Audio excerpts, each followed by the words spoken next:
Hey guys, so today I want to talk to you about clutter. And particularly I want to talk to you about those of you that have little ones who like to play with things that have lots of pieces.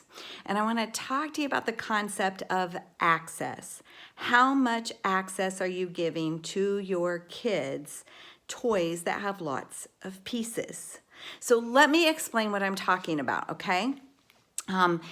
There are two types of toys that immediately come to my mind that I don't think that elementary age kids should have direct access to most of the time. Now, if you have a only child and they're incredibly responsible and they can handle it, that's great. But when you have multiple children and they're always pulling things off the shelves and they're pulling things down and they open things up and they play with it for 5 minutes and then they move on to the next thing. This is where this concept of access comes in, because oftentimes we're giving them too much access to things that have too many pieces. So the two things that I think that kids shouldn't have direct access to is puzzles, and the second one is games that have lots of pieces, particularly games with lots of pieces.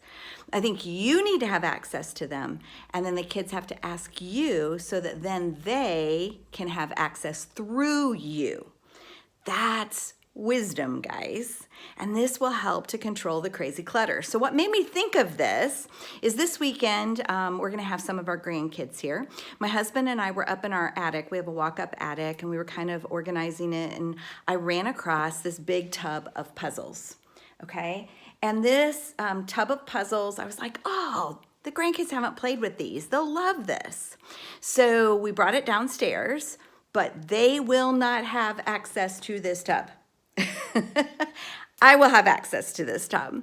So I'll put it up somewhere where they can't get to it, and they'll have to ask me for a puzzle, and they can play with that puzzle, and then when the puzzle's done, then I will get them another puzzle.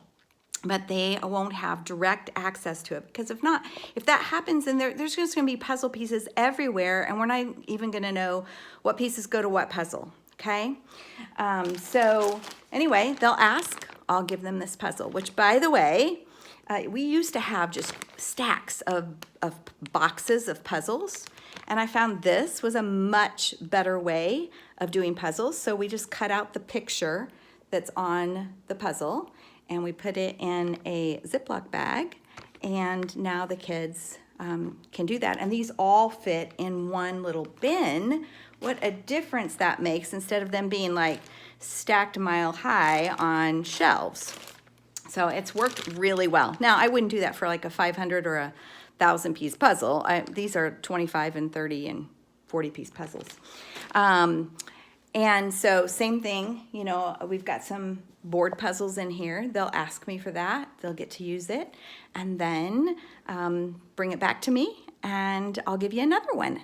So anyway, just think about this. For those of you that are trying to control that crazy clutter, and ask yourself, am I giving my kids too much access to things with too many pieces?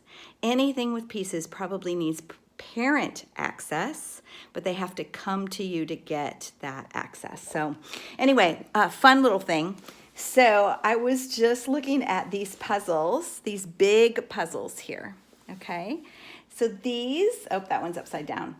These were in my grandmother's house, and when my sisters and I would go to my grandmother's, we could do these puzzles, and we did them over and over and over and over again.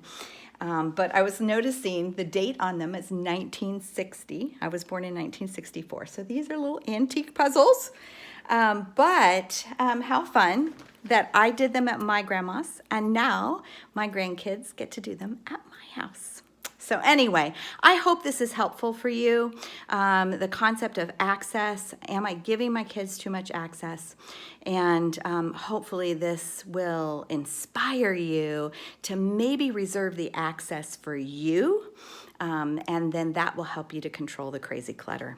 Hey, if you haven't hopped over to our new website, markandjill.org, and gotten your free 3 free ebooks, do that. It just went live in the last week, and we wrote 3 ebooks. One is on self-care, one is on marriage, and one is on parenting that I would love for you to tap into. Again, it's right on the front page at markandjill.org.